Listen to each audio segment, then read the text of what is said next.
Hi everyone, good morning, good afternoon, good evening. My name is Linda Veldhuis and I would like to welcome you to this third day of the e-conference on nutrition sensitive agriculture. I heard from many of you that you would like to watch the presentations again and have a look at the slides. So by the end of this week, we will share the links to the videos and to the PowerPoint presentations of each day. You can share this with other people if you want, that's fine. We will also post them on the website, so that's also a link you can use then. And yesterday I asked you to go online and use this online conference platform, the Mobilize. I saw that many people are doing this, so that's very good. This platform will remain online after the conference, so then use it to your advantage if you like. And one last thing is that you can also visit our website, sign up for the newsletter there, because that's a good way for us to keep you updated on future e-conferences. So we'll just share the link in the chat box in a moment. If you have any suggestions for future e-conferences, just enter them in the chat box. And as for the past 2 days, if you have any questions to our presenter today, type in your questions and we will try to address as many of these questions as we can. Over to you, Jess. Great. Thank you, everybody, for joining for the third day, which I think will be in a very exciting last couple of hours together. Just to summarize, yesterday, Harold Alderman gave a talk really looking at food prices and the impacts of food prices on dietary quality. And he argued that there are a lot of barriers to accessing healthy diets because of food prices. And he focused a lot on the prices of animal source foods are particularly cost prohibitive. Prices of sugar and soft drinks are cheaper, but also negatively associated with overweight prevalence. And he presented a lot of different policy strategies, from taxes and social protection plans to ensure that particularly nutritionally vulnerable and poor populations get access to healthy diets through markets and food price policies. So today it is my pleasure to introduce Agnes Quisumbing, who's a senior research fellow at the International Food Policy Research Institute, or IFPRI, at DC. She leads the cross-cutting research theme on gender. She received her PhD and MA in economics from the University of the Philippines.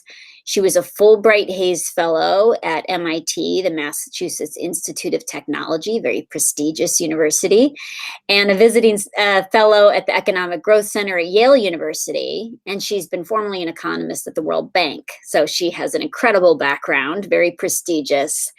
She's published very widely in gender, intra-household allocation, property rights, poverty, and economic mobility. And she's really worked all over the world, particularly Bangladesh, Ethiopia, Ghana, Indonesia, and the Philippines. She's been looking recently at impact evaluations on nutrition-sensitive agriculture development programs, focusing on the impacts of women's empowerment and gender asset inequality. She also is the co-developer of something that some of you may be familiar with, the Women's Empowerment in Agriculture Index. Some of you also may have read, she recently co-authored a paper with Marie Ruel, also at IFPRI, giving us an update on nutrition-sensitive agriculture. And I really recommend you read that all. I think maybe even Linda has posted that article. If not, we'll make sure we do that. That really gives us the state of play on the evidence of nutrition-sensitive agriculture. So it's a real pleasure, Agnes, to have you, and I am going to turn it over to you. And so again, Agnes will do a presentation, and then we'll follow up with questions in the last about 30 minutes and end at 10:30 a.m. Eastern Standard Time. Thank you so much, Jess. Let me see whether the technology works for me, and I'll share my screen and PowerPoint.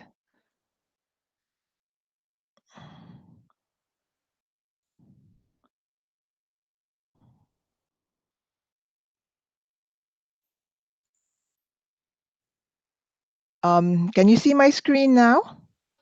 Yes, we can see your screen. Okay, excellent. So thank you very much for inviting me to talk about women's empowerment in nutrition-sensitive agriculture.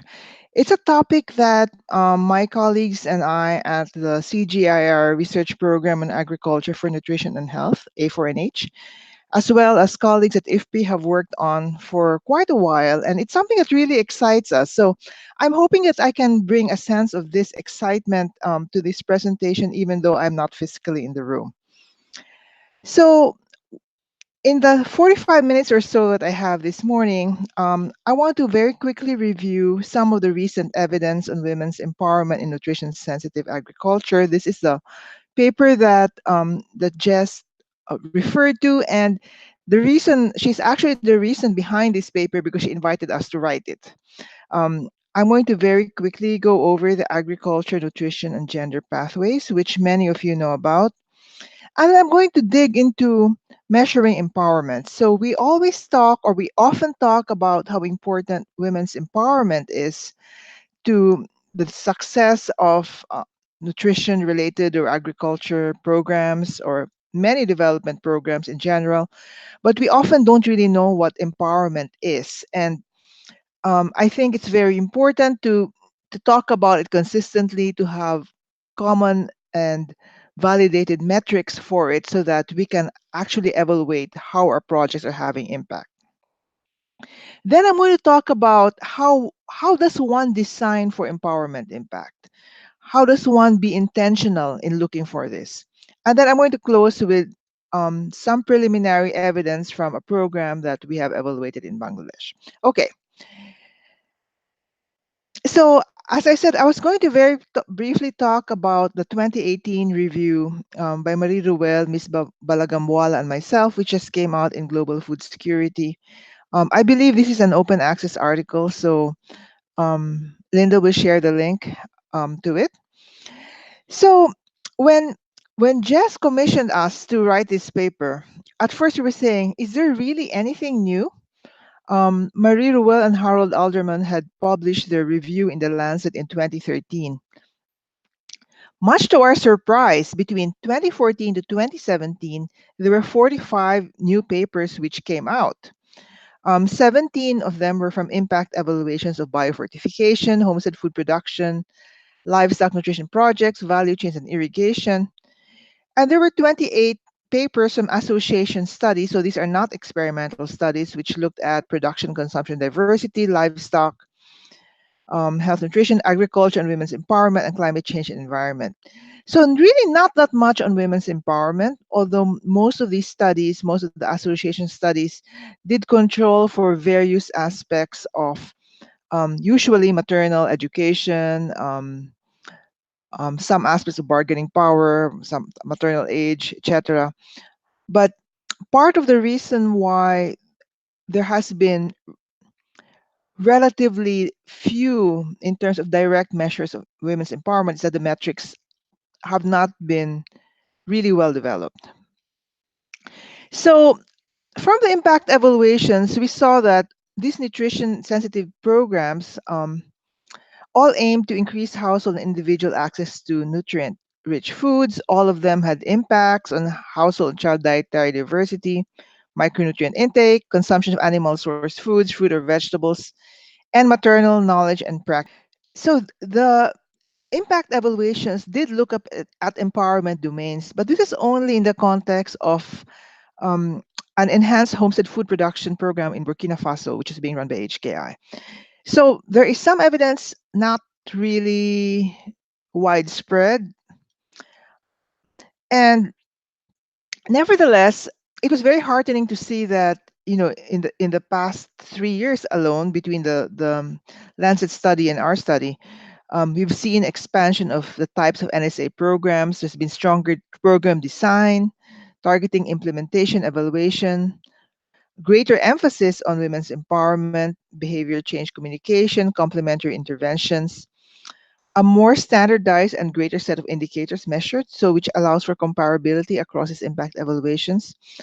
Impacts achieved in several nutrition outcomes, especially related to diet and morbidity, but very limited impact on stunting and height for age. And I think this makes us also a bit more realistic about what we can truly expect in nutrition-sensitive agricultural interventions. I think they're pretty good in affecting diets, but stunting might be something that is affected by too many other things to say that NSAs can really affect it directly.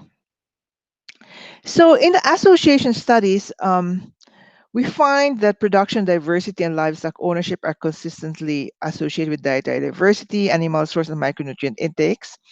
But the strength of the association depends on so many other things like markets, context, socioeconomic environment, food environment, and women's empowerment. And we found that production diversity was more important for households, poor households living in remote areas where you had very limited access to markets. So one of the things that came out in this review is that production diversity should not be considered a main goal in itself in all contexts, because in some contexts, where, especially where households do have easy access to markets, um, you can have a diverse diet by buying the food. One interesting thing that I'm going to sort of flag here, because it's related to production diversity and women's empowerment, is that we did find in one of our studies, and this is a study I was involved in personally, which is in Nepal, that women's empowerment mitigated the negative impact of low production diversity. So we are beginning to see signs that there are areas, or there are occasions where there might be some factors which aren't good for nutrition, but women's empowerment can help to mitigate those bad influences, or not so great influences. So this is we found that women's empowerment appears as a mediator or modifier in a number of agricultural nutrition linkages. But again, there's limited association of these NSAs with child anthropometry.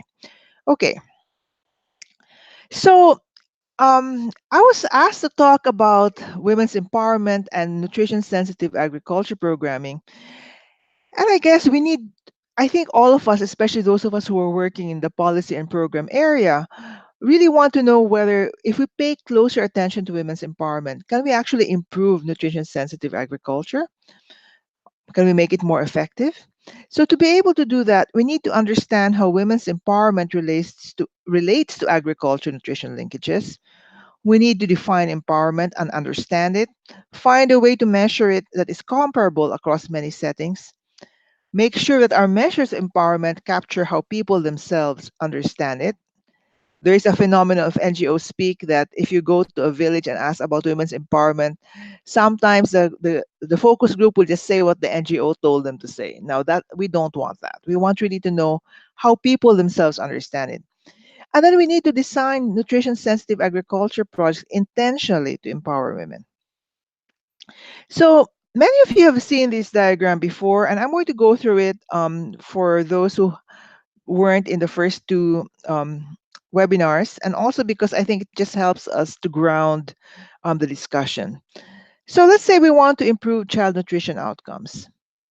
Um, we want to have also individual nutrition outcomes of the general population, as well as mother's nutrition outcomes. And on the other side, we have agricultural production. How does agriculture get linked to these nutrition outcomes? We take a look at the environment, the enabling environment at the macro and the meso levels. We take a look at the household. We take a look at what's happening at the individual level. At the individual level, diet and health status affect nutrition outcomes. But that is also affected at the household level by food access, health care, and caring capacity and practices. Food access is now directly linked through agriculture, through food production and gathering, processing, and storage. Food access is affected by the incomes earned from agriculture and food expenditure. Now, healthcare is very important because health status does affect nutritional status, and that is an important non-food expenditure. And then here, let's look at women's empowerment. Women's empowerment has many linkages. It can affect the distribution of expenditures between food and non-food. It directly affects caring capacity and practices. One aspect of it is how much a woman works, whether she has time, what's her energy expenditure, which in turn affects her own nutrition outcomes. And all this is affected, or it should be taken in the context of the food market environment, natural resources, the health environment, nutrition, and health knowledge.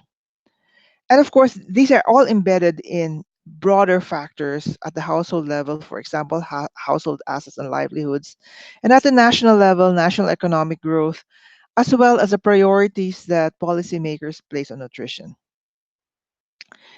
Um, in their review of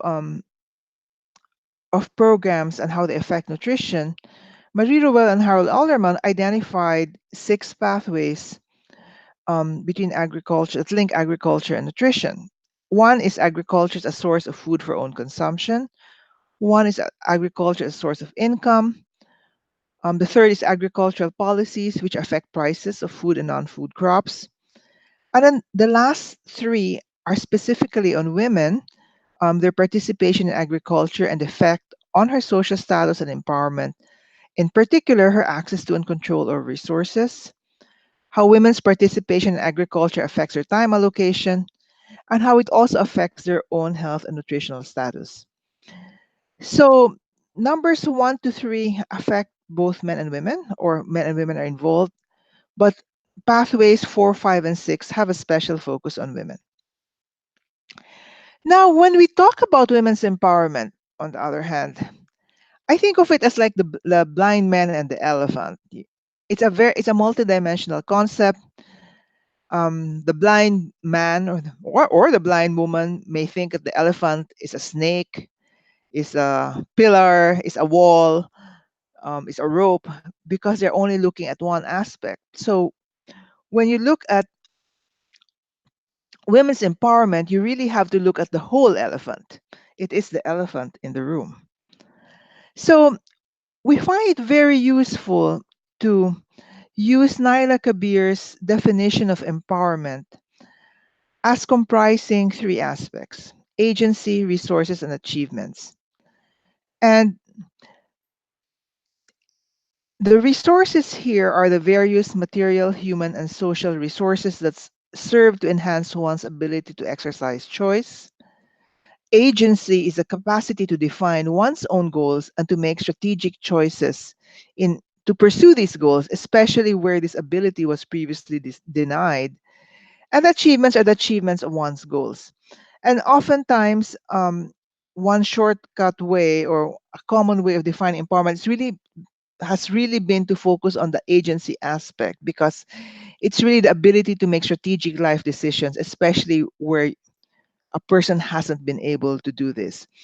And so, defined very broadly, this concept of empowerment does not only apply to women, it can apply to men, it can apply to communities, it can apply to children, it can apply to teenagers, it can apply to anybody. Now, the question now is, how does one measure empowerment? And especially if you're looking at nutrition sensitive agricultural projects, how do you measure empowerment in a way that is relevant to these projects?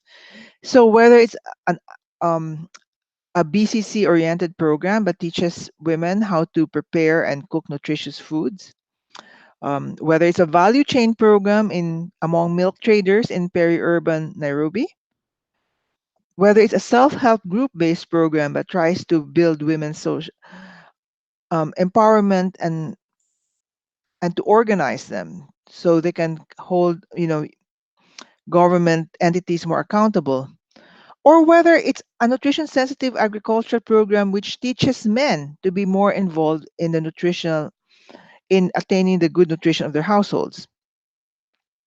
So, Jess mentioned earlier that I'm a co-developer of the Women's Empowerment Agriculture Index. And so I'm going to use this also as a starting point for our discussion today, because I am going to be talking about some results from impact evaluations that use this. So this was developed by USAID, IFPRI, and the Oxford Poverty and Human Development Initiative. It was launched in 2012. It was designed to measure the inclusion of women in the agricultural sector as a product of Feed the Future initiative programming. What's different about it compared to other gender indices is that it's a survey-based index that interviews men and women in the same household. So it's not based on aggregate numbers which are obtained from administrative data. It's made up of two sub-indices. One side on the left is called the 5 domains of empowerment, or 5DE, which is a direct measure of women's empowerment in 5 dimensions. Um, and I'll go over that in a bit. The other side of it is the Gender Parity Index, or GPI, which measures women's achievement relative to the primary male in the household. We put greater weight on the 5DE, 90%, and a 10% weight on GPI. So all these values range from 0 to 1, with higher values implying greater empowerment. I'm not going to spend more time on this, or too much time on this. Um, you can look at for more information at the WEAI Resource Center on the IFPRI. So it's weai.ifpri.info. But how does this help us look at nutrition-sensitive agricultural projects and women's empowerment? So the original WEA had 5 domains, which are production, resources, income, leadership, and time. And it was made up of 10 indicators, looking at input in production, productive decisions, autonomy in production, ownership of assets, decisions on purchase, sale, or transfer of assets, access to and decisions on credit in the resources domain, in the income domain, control over the use of income, in the leadership domain, being a group member and speaking in public, and in the time domain, workload, and this involved doing a 24-hour recall time allocation module, as well as satisfaction with leisure time. Now, as this as the way it was rolled out among the 19 Feed the Future countries, there were issues that it was too long. So in the abbreviated way, there were only 6 indicators that were used. Okay. So that was the way it was launched in 2012. We've Projects have had a lot of experience in implementing it, and it had its good points and it had the points which needed improvement. So it paid attention to women's and men's empowerment across 5 domains in agriculture. It was a standardized measure, internationally validated. It was able to diagnose empowerment gaps. But projects on the ground wanted more. They wanted more adaptability to project context. So, for example, livestock projects wanted more attention to aspects of empowerment related to livestock. Health and nutrition project wanted attention to domains related to health and nutrition. And projects themselves said that there were a lot of intangibles that weren't being captured by the existing instrument. So, for example, issues of inter-household harmony. Do people get along after a project has been introduced? Are women able to go to markets? If you have a value chain project and women have no mobility, how would you expect them to benefit from that project? Are they able to control the income which the project is supposed to provide or help them earn? And quite important, is there backlash against them, which is many times manifested in the form of domestic violence? And of course, they also wanted shorter interview time. Everybody wanted shorter interview time. Okay, so thanks to the support of the Bill and Melinda Gates Foundation, A4NH, and USAID, we were able to start a new project called the Gender, Agriculture, and Assets Project Phase 2, GAP 2 for pro-WEAI, which is a portfolio approach to measuring empowerment. Basically, we worked with 13 agricultural development projects to develop and test a new metric. So why did we undertake GAP 2? And we firmly believe that you have to, if it's important, you have to measure it. Because if you don't measure it, you really can't look at or monitor progress towards your goals. So it's a learning and capacity development initiative which works with 13 agricultural development projects. We want to learn what works to empower women. We also want to learn what doesn't work. Are there particular gender strategies that might backfire?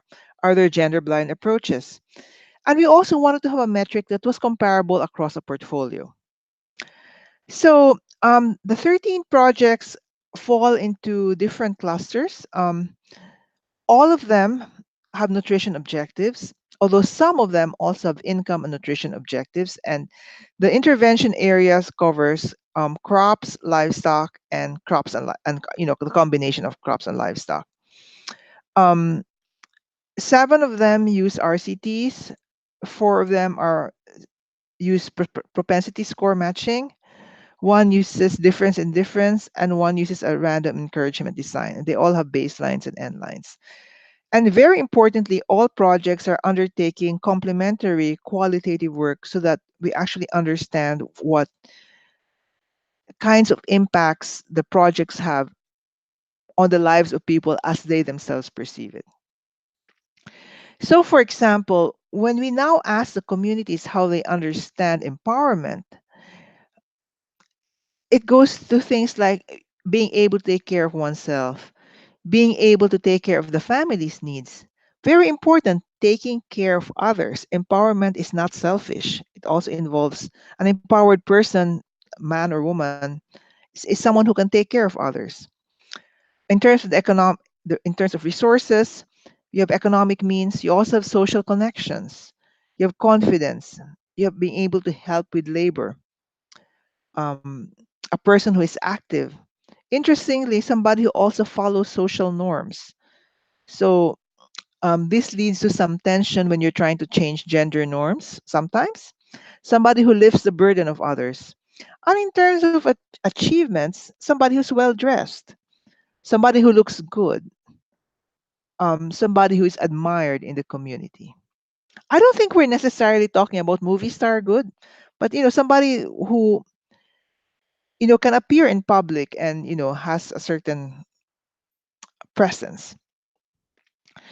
So when we develop now the pro-WEAI, the project level WEAI, we found that our measures mapped more directly to theories of agency. And it's basically power within, the power within you, the power to do things, and the power with others. So we call it intrinsic agency, instrumental agency, and collective agency. And there are now 12 indicators. So even though the projects wanted a shorter questionnaire, they wanted to add so many other things that actually it is longer. But what's interesting to see here are what makes up the pro-WEAI. So the factors in intrinsic agency are mostly things that the project thought as very important for success, such as autonomy and income. What this means is that you have control over decisions made on income, and you make these decisions about income based on your own motivation. So it's different over the control over use of income in instrumental agency because that's income earned from the project. But this one here is the idea that your motivation is internal. It's not because of what others tell you to do. Self-efficacy, attitudes about domestic violence, respect among household members. The instrumental agency domain has the most number of indicators, partly because this is what projects can directly affect. So it includes input in production decisions, ownership of land and other assets, control over use of income, access to and decisions on financial services, work balance, that's from time use, and ability to visit important locations. In the area of collective agency, we have group membership and membership in influential groups. Now, one thing that we really have to remember is that women empower themselves and projects just provide the opportunity. So we are doing ourselves a disservice and doing women a disservice by saying, hey, here's a project, we're going to empower you. No, no, no. Let's step back here. Projects only provide the enabling environment. Women empower themselves. So, how do you design for empowerment impact? To do that, it's useful to look at the objectives of gender sensitive agricultural development programs. There are 3 types, and we basically call this the Reach, Benefit, Empower framework. Projects that attempt to reach women include them in program activities. Programs that attempt to benefit women, increase their well-being, such as improve their food security, income, health, nutrition. But programs that attempt to empower women set a higher bar. Um, They try to strengthen the ability of women to make strategic life choices and to put those choices into action. The strategies and activities to achieve these aims are going to be different, and we need indicators to monitor these programs. So, for example, a nutritious crop disseminated through agricultural extension to farmer groups, say orange sweet potato. If you have a REACH project, your objective is to deliver agricultural extension services to women, and you might provide transportation in case the training is far, and to conduct training during convenient times of the day. The proportion of women attending training and receiving extension advice would be the indicators used. Now, if you're trying to benefit women, you try to increase their well being, you consider their preferences and constraints and design and the content of training. And for indicators, to use sex disaggregator for land use, yields, income, consumption, nutrition, and time use. Now, if you're really ambitious and hope that your project will allow women to empower themselves, you want to increase their agency over production and nutrition decisions. You want to enhance their decision making power in households and communities, especially on the crops to grow. And your indicators are not just who showed up, but really about, do they have decision making power over production, income, and food consumption? Is gender based violence reduced? Is their time burden lessened? Perhaps yes, but perhaps no. So we did a like a survey of our projects. Actually, this was part of the the proposal application process, the proposal process, where when we were soliciting projects to join the portfolio, and we found that the project's strategies to empower women um, f- fell into four categories. One was to provide goods and services, and the ones that were important there were to directly provide goods and assets to beneficiaries, to direct provision services to beneficiaries, to strengthen organizations, like forming or strengthening groups or other organizations, so self-help group platforms, for example, to build knowledge and skills, and to influence gender norms. So the um, the knowledge and skills area focus on agricultural training, extension, nutrition, education. The one that influence gender norms look at community conversations to identify community solutions to gender issues. So, what are the implications of using this framework? One is that projects have to align objectives, strategies, tactics, and indicators. And if empowerment is objective, think about what tactics will affect what domains of empowerment. If you're a donor, and I have no idea whether there are donors listening into this today, check that objectives, strategies, tactics, and indicators align. It's very common for projects to say, we're gonna empower women. But if the if your strategies and tactics and indicators have nothing to do with empowerment, there's no motor that's driving the empowerment bandwagon. And finally, for both projects and funders, use a suite of indicators that can measure empowerment at the project and at the portfolio level, like pro-WEAI. So, as you're trying to design a project, think carefully what pathways to influence in a nutrition sensitive agricultural project. Are you going to target agriculture as a source of food, as a source of income, food prices? If you're looking at pathways which work through women, take a look at how women's social status and empowerment might affect, for example, participation in program technology adoption. Look at how women's time and care and practices could be affected by all this, and also their own nutrition and health. And gender dynamics underlie all of these pathways. So, in the remaining time that I have available, which is, I think, like in the last 15 minutes, I think I'm good on time. I want to talk about an example from Bangladesh, which is the Agriculture, Nutrition, and Gender Linkages Project, or ANGEL, one of the times when our acronyms actually make sense. Um, what we found when we designed this project, which was um, implemented by the Bangladesh Ministry of Agriculture and with IFPRI as its evaluation partner. We drew from the 2011-2012 Bangladesh Integrated Household Survey. This was actually one of the Feed the Future initiative baseline surveys which used the original WEAI. And what we found was that agricultural production diversity promotes household and child dietary diversity and dietary quality even after controlling for the income effect. We found that women's empowerment improves household, child, and maternal dietary diversity. And we also found that agricultural diversity increases if the primary woman is empowered. So, what this project is trying to do is try to strengthen the nexus, the overlap between agriculture, gender, and nutrition. So, the project aimed to identify actions and investments in agriculture to promote agricultural diversity, increase farm household income, improve nutrition, and empower women. It was an RCT, and I will go through the treatment arms in a little bit. And what's interesting here is that it trained men and women together. Um, Usually or traditionally, nutrition programs directed BCC to women, agricultural extension programs directed agricultural extension advice to men. This one trained men and women together. The approach for empowering women was based on HKI's Nurturing Corrections Connections curriculum.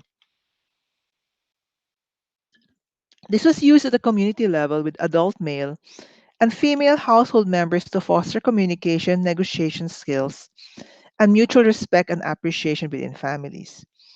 And it covered food security and nutrition, asset control, and decision making, mobility, and income management. You'll see a few pictures from these community exercises in a bit, but as I was going through the manual, I actually thought that these were interesting games and exercises that were quite fun to play. So the research design, there were 5 interventions which were delivered to both men and women and one control. So there are 6 arms. The first treatment arm was nutrition, BCC, behavior change communication, delivered by the Department of Agricultural Extension. The second arm was nutrition, BCC, delivered by trained community women. The third was agricultural production advice, given by the agricultural extension workers. T4 was agriculture plus nutrition, also by ag extension workers. And T5, which is the most intensive arm, is the agriculture plus nutrition plus gender arm, where we had agricultural extension workers and project facilitators hired by Helen Keller International, and C is the control. So it's 6 arms. Think of an angel, a human-bodied angel with wings. Those are your 6 arms. So here's the training approach. So these are the training materials. So there's the nutrition training. What foods to eat, how to prepare them, hand washing, their agricultural training materials, what to grow, more marketing, etc. Animal source foods. And then for the gender sensitization, the nurturing corrections curriculum, that was the manual. And here are the community conversations. So here are some results. We found that men's agricultural production knowledge improved, especially for interventions with an agriculture component. So if you look at the screen, the treatment arms are labeled. These are all in the percentage point difference from the end line control mean. So these are impacts relative to control. So just going from left to right, nutrition by ag extension workers, nutrition given by women community leaders, agriculture extension, agriculture plus nutrition, and then agriculture plus nutrition plus gender. You will find that most of the impacts are in the last 3 treatment arms on your right. But interestingly, even though men's agricultural knowledge increased, the impact on women's agricultural knowledge was even greater. Men adopted more improved agricultural production practices after Angel, and again, you see a lot more in the 3 treatment arms to your right: discovered vegetable cultivation, pest and disease control, seed production and care and use of fertilizer, but women had an even greater rate of adoption of improved agricultural production practices. There were large gains in the number of non rice crops grown in homestead gardens. Um, Not so much in terms of um, these fields, so the field crops like rice and others, because that's almost always monoculture. But homestead gardens did show an increase in the number of crops grown. Um, and then we asked a list of questions about nutrition knowledge obtained from the training, about complementary feeding, what types of food to eat, um, hand washing. And in all interventions, statistically improved nutrition knowledge, with women outperforming men. So these are the respondents who correctly answered 75% of nutrition questions obtained from the training. So look at this in comparison to the controls on the right. Um, we also obtained the food consumption score as a measure of household dietary diversity. And we found that household diet quality improved, measured by the food consumption score, with statistically significant improvements in T2, which is nutrition BCC, T4, agriculture plus nutrition, and T5, agriculture plus nutrition plus gender. There was improved dietary diversity among children who were 6 to 24 months old at baseline. These were in the treatment arms, which T2 and T4, which is nutrition plus ag plus nutrition. And we found that women were more empowered across interventions. So the blue bars are the baseline, and the orange bars at the end line, even in the control arm. So the percentage of empowered women increased. In what aspects did women become more empowered? They became more empowered in asset ownership and income decisions, especially in the treatment arm, which had agriculture, nutrition, plus gender sensitization. Men also became more empowered in production and income decisions in T1 and T5.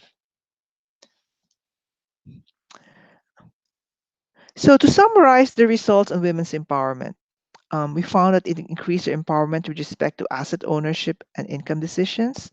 For men, it increased their empowerment with respect to production decisions and income decisions. But as expected, the greatest improvement in empowerment indicators was in the nutrition plus ag production plus gender treatment arm. Attitudes related to gender of both women and men also improved, particularly in the last treatment arm. And the most consistent improvement was that women recognized that they make important contributions to the community. In the interest of time, I'm not presenting these results, but that is the most consistent result. There were scattered impacts from other treatment arms on attitudes towards gender and empowerment. But what this suggests is that integrated programming that includes gender sensitization is effective in empowering women. And part of this is also because if you're trying to change gender norms, you can't only work with women, you also have to work with men and with communities. So, what have we learned from this example? What are the effective strategies? Um, One is that integrating interventions works. Um, Combining trainings in agriculture, nutrition, and gender had much greater impacts than nutrition only or agriculture only treatments. Training husbands and wives in farm households. This was very new. Okay, it was quite interesting when we talked to implementers. They said that the husbands and wives actually thought it was so nice to have a meeting where it's extension agent talking with them, together. They said it was like having a date. They tended to operate in separate spheres. There was something which brought them together where they could discuss. I wouldn't think of attending an extension meeting as a date with my husband, but in this context, perhaps. Um, an effective strategy was also empowering women and reaching women with agricultural extension. Women are typically not reached by agricultural extension in Bangladesh and in many other countries. Under Angel, we found that women who did receive agricultural training learned and applied improved agricultural practices. So I'm about to close. I actually have 5 minutes left. And let me just say a little bit about the next steps.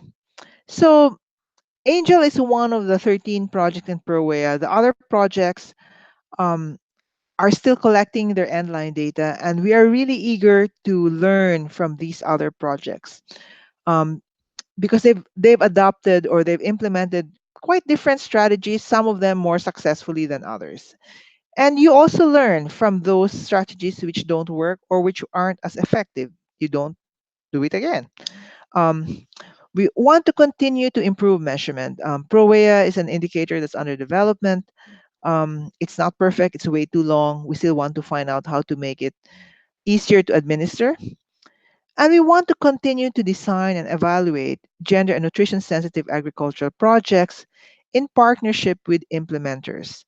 I don't know how many people in this webinar are implementers, but for those of us in the research field, you are our partners. We really cannot learn what works unless we work with you. So there are resources here at the end of the webinar, and many of them are public access. And so I'm going to end here and hand it over to Jess and Linda for questions. Great, Agnes. Thank you so much for a fantastic presentation. So now I want to find out how to unshare Now my you just screen. go to the, There you go. so just, there you go. Okay, great.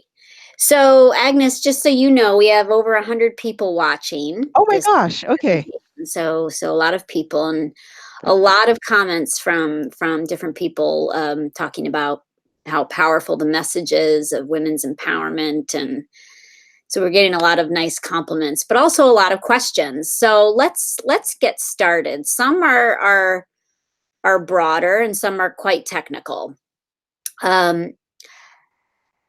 So let's get a little bit into some of the questions of clarification questions. So Ramya asks, what is the evidence for the responsiveness of, and she puts that in quotes, of these indicators to various intervention activities? Okay. Not Do you sure. want me to? Maybe Ramya can clarify. Linda, maybe you can go back to Ramya and clarify. Eureka asks, this is for probably the Angel Project, how did you make sure the target population involved in the 5 treatments were separated? So distinct, probably. And how do you explain to the control group that they are a control? This is kind of a technical research, almost an ethics question. Okay, hold on. How are the groups separated and how to explain to the control? So why How don't did I you not take? have any bleed or leakage across, I'm assuming, across the groups? And how did you explain to the control group that they were not going to get anything? Okay, so yeah, and this has ethical implications as well, and I think it also I'm going to spend some time on that because I think it addresses some. I may be able to address some of the fear of randomization Mhm. that people often have. Um, so okay, so I want to answer the first question first, and I think I know what whoever asked this was trying to ask about the evidence of responsiveness of indicators to interventions. Mhm. So part of this has to do, of course, with your sampling design. If you want to look at growth, you want to measure children at obviously at a stage where they are growing. Otherwise, you might not measure anything. If you're going to try to look at indicators of dietary quality, you want to have indicators which can move within the context of the program duration. Now, in terms of empowerment, what we're finding is that the individual indicators, the individual components that make up the index, move more than the index itself. And this is not surprising. Mhm. It's not surprising because an index basically um, aggregates things, and some it is possible that some aspects of some indicators will improve and others will not improve. So, as a concrete example, actually not from this project but from another project, we did find in one of our self-help group projects that decision making and income improved. This is my timer. This is my timer for stopping Hmm. talking. Um, so decision making on um, income improved, group membership improved, but time burden actually increased. So even though the improvements counteracted the effect on time burden, um, it is possible that the whole aggregate index is not going to move that much because of these offsetting effects. So, what we have done in our impact evaluations is to focus on the individual indicators when we try to unpack what's actually going on. So I hope that answered the question. But in an impact evaluation context, we do see um, a lot of movement in many of the key indicators that projects want to affect. So, how were the groups separated and how to explain the control? So these were cluster randomized. So, um, so as not to have any contamination. How to explain the control? Actually, this is a good story. Well, we didn't know whether the intervention was going to work. So if you don't know yet that it's going to work, there is a reason, for having a control, right? But the good news is that because of the really nice results, the government of Bangladesh is scaling this up nationwide. Hmm. So um, the project itself didn't last very long. I think it lasted for only 18 months, but I think the results were enough to convince the government that they should scale up. That's great. Okay, so Agnes, a lot of people, we'll get into some of the meatier questions in a minute, but a lot of people are interested in using the index in their own work. And Christine asks about the pro index do files, if those are ready. She's been waiting for these for a long time. You can So email us and ask for them. it seems like there's a lot of people that want to use the index in their own work. Any advice if what's the status of widespread use of this index, and any advice if people start to take this on? So, um, the WEAI itself has actually been used by about 80 organizations in about 50 countries. pro-WEAI is not that widely used yet because it's still under development. But if you go to the WEAI Resource Center, and I'll type it into the chat box. Okay. And Linda can send it out. Mm-hmm. Um, you can you know you can see what's there. There's you can Mm-hmm. send in questions, and one of the people manning or womaning, because they're all women, the help desk, staffing the help desk will get back to you.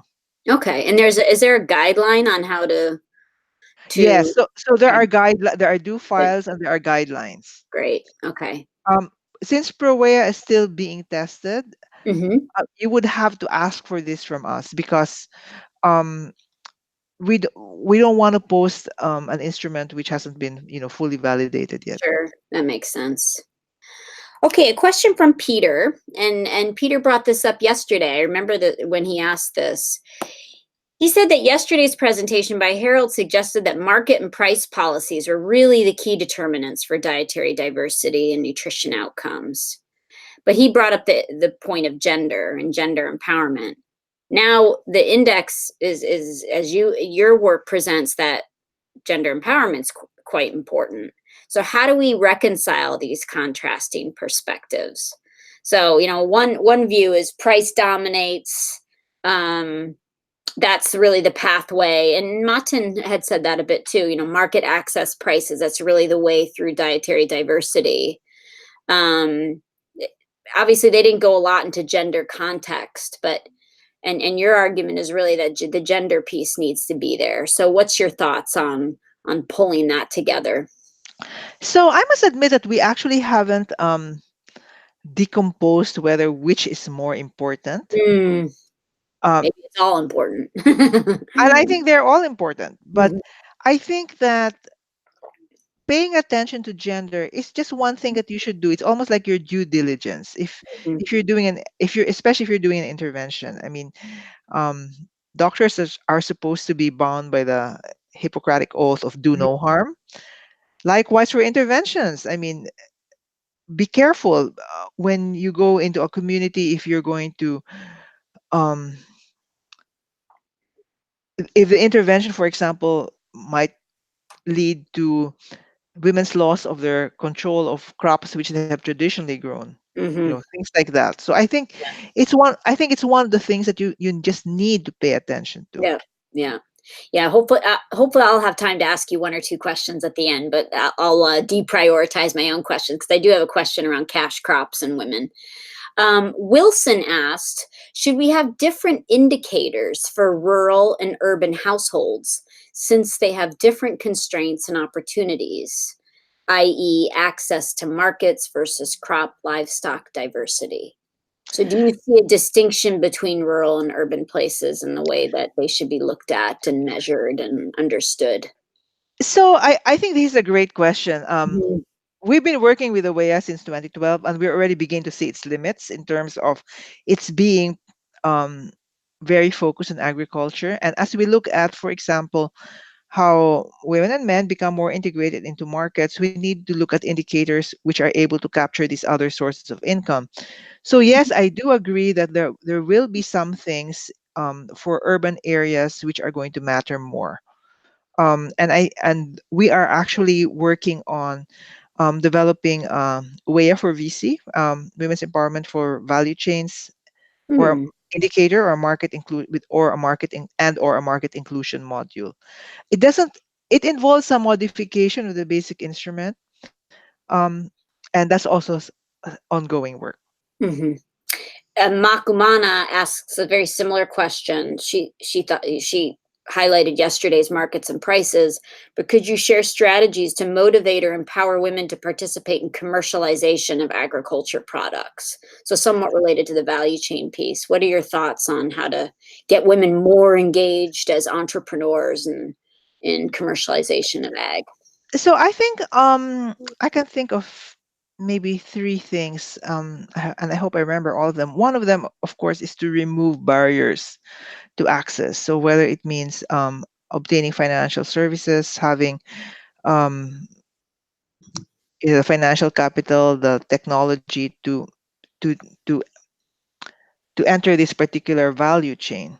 But I think then the other two things, the second one is to make sure that women retain control of income Mm, in once they enter a commercialized enterprise. But it's quite often that we see that when the enterprise is still very small, they can retain control of the income. When it becomes very profitable, their husbands take over the income. yeah. So, Mhm, and the third would be to make sure that we don't underestimate how much time it takes to get these things going. And so I think many agricultural development project and market inclusion projects think that women have like lots of spare time. Sure, let's get them to participate, but their time has a cost. So um mhm, yeah, so I think all those three things need to be considered. Oh, and the final thing, so it's four things, is that um there still are barriers to entry in terms of non-traditional areas where profit margins may be actually quite large. A lot of women entering entrepreneurial occupations are stuck in very low return occupations, and they're not necessarily empowering. So we did some work in Bangladesh where we tried to look at the empowerment of women along the value chain, whether as producers, as wage laborers, and as entrepreneurs. And people think, "Yay, I want to make encourage women to become entrepreneurs because it's empowering." Well, wait, not so fast, because some of these low return enterprises really have a lot of drudgery. mm, They could be unsafe. They could expose women to sexual harassment. So I think a lot of things need to change for entrepreneurship to really be an empowering opportunity for women. Not that I'm saying that we shouldn't do it. I think it's a great idea. But let's also be realistic. Yeah, someone had asked in terms of time and financial resources, what's the take up of that in organizations along with the ag intervention? So the time and financial resources to take up some of these practices. Um, Um, I'm not sure. So I don't really know because I haven't looked at it from that side. We've been mostly in the instrument development side. For the projects which joined us, we gave them grants of 100,000 to top up their existing M&E budget.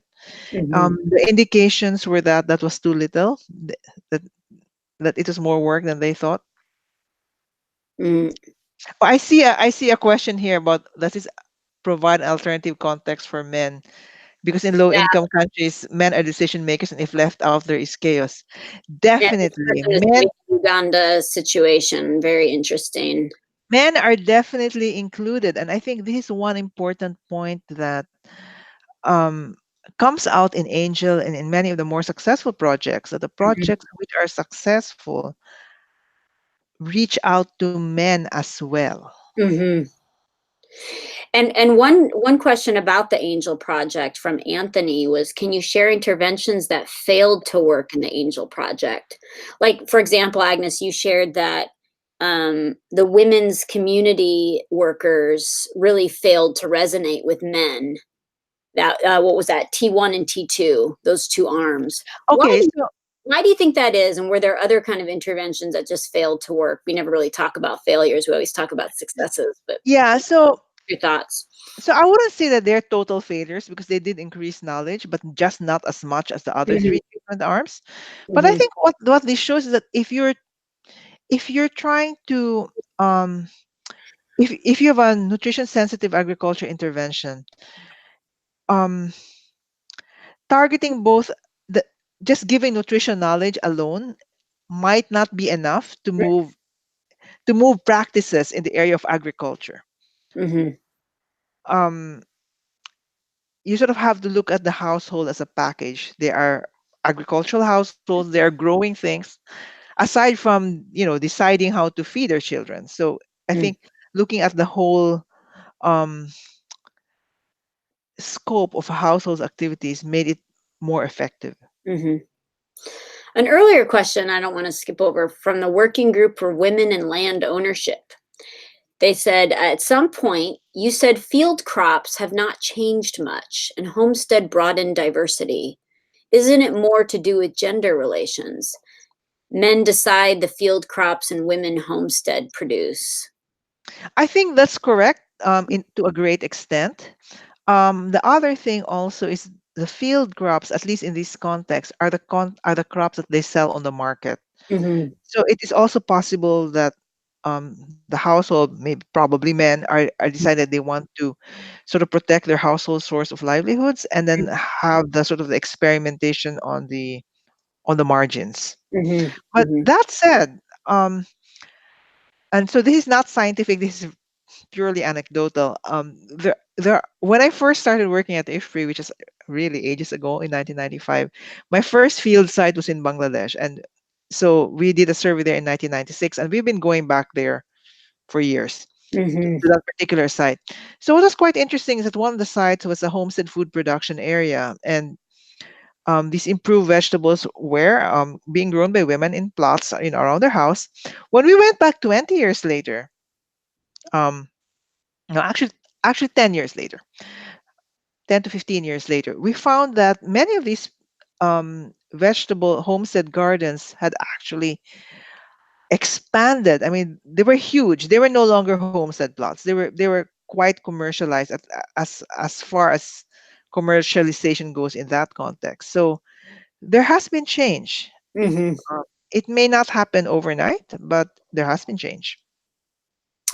And Ye Young asks about the gender differential impact on time.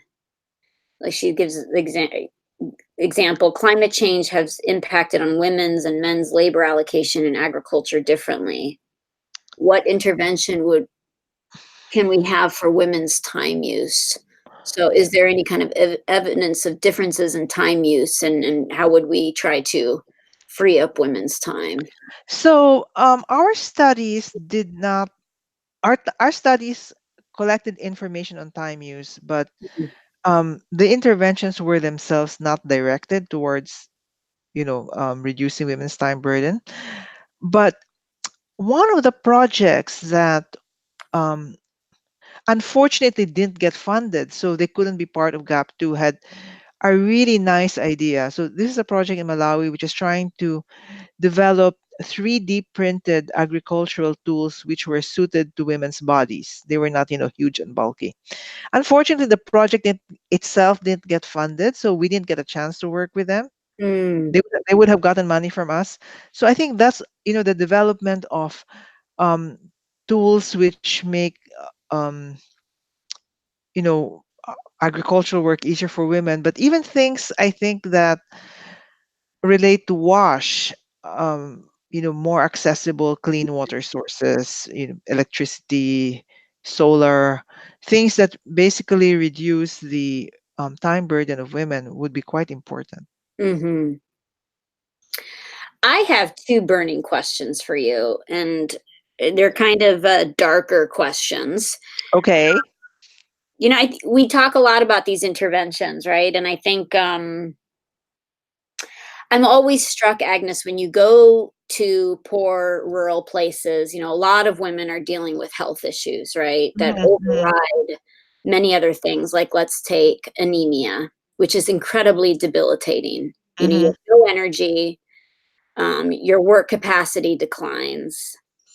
I often think of that, and I think of another debilitating issues around domestic violence. And I don't know, Agnes, if you did a paper of a few different countries where there was a survey looking at the women who report uh, um, that there was domestic violence in the household.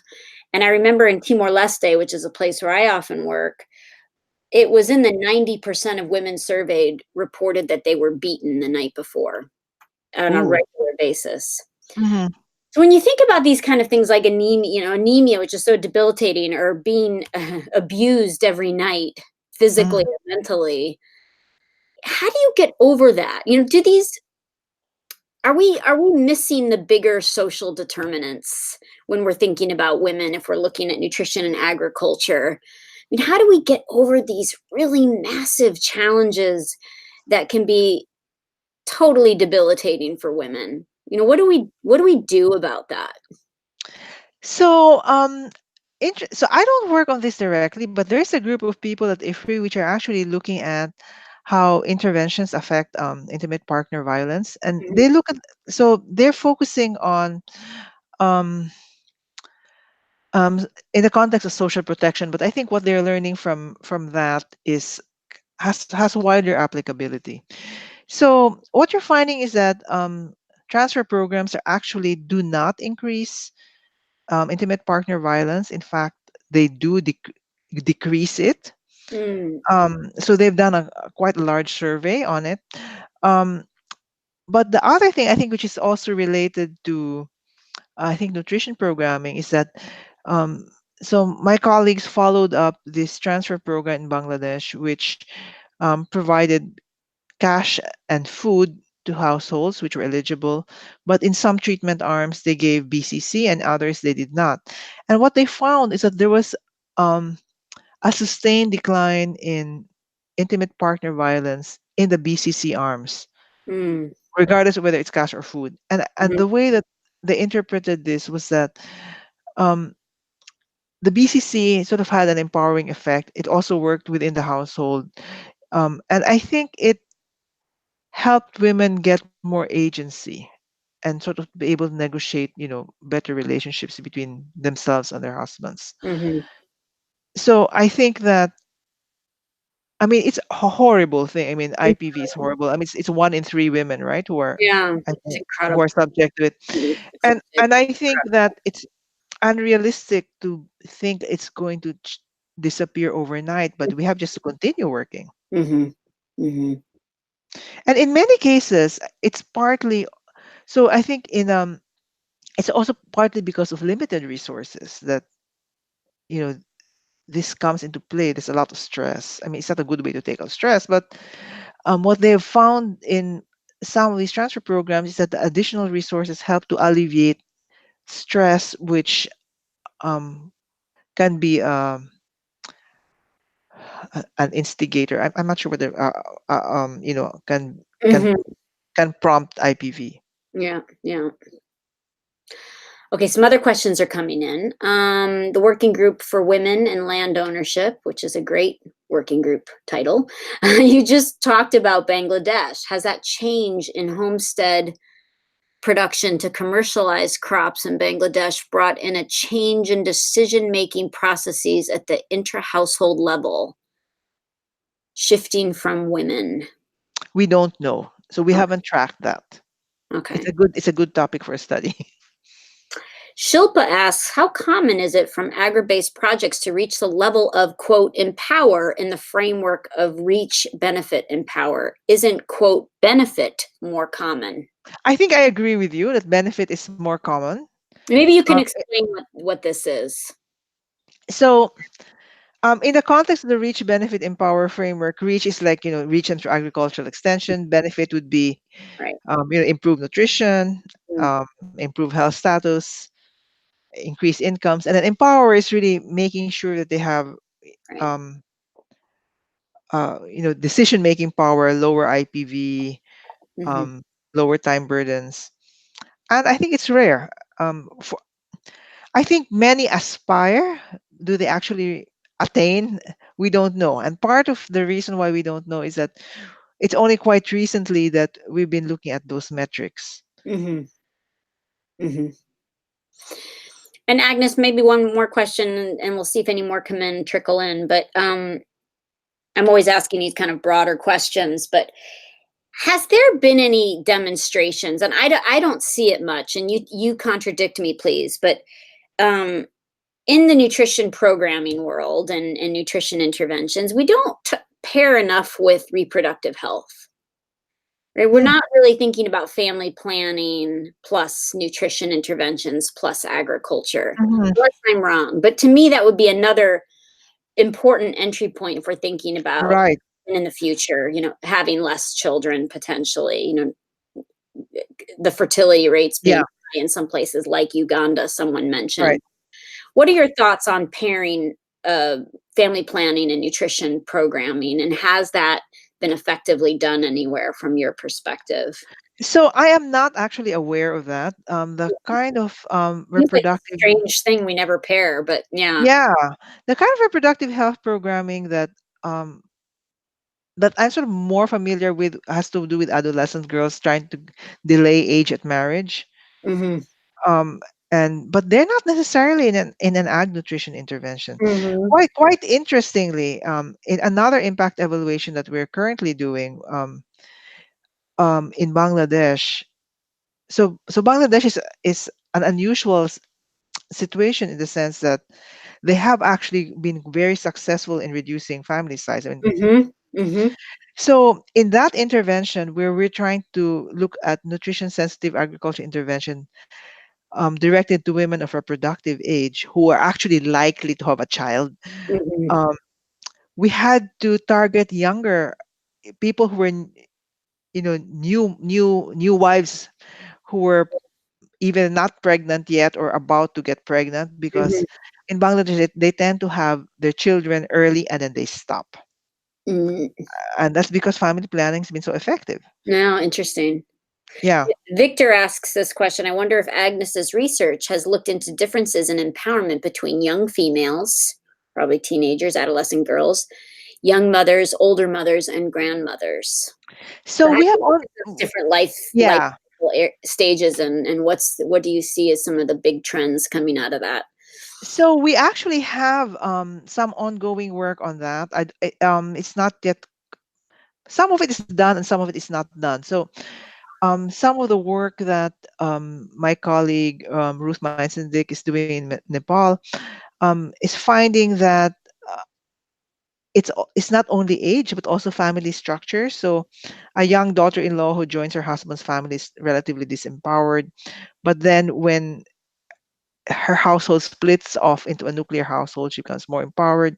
Mm, But then older women who um, then become dependent on their sons for support might also be quite disempowered. mm, So there are definitely some life cycle effects.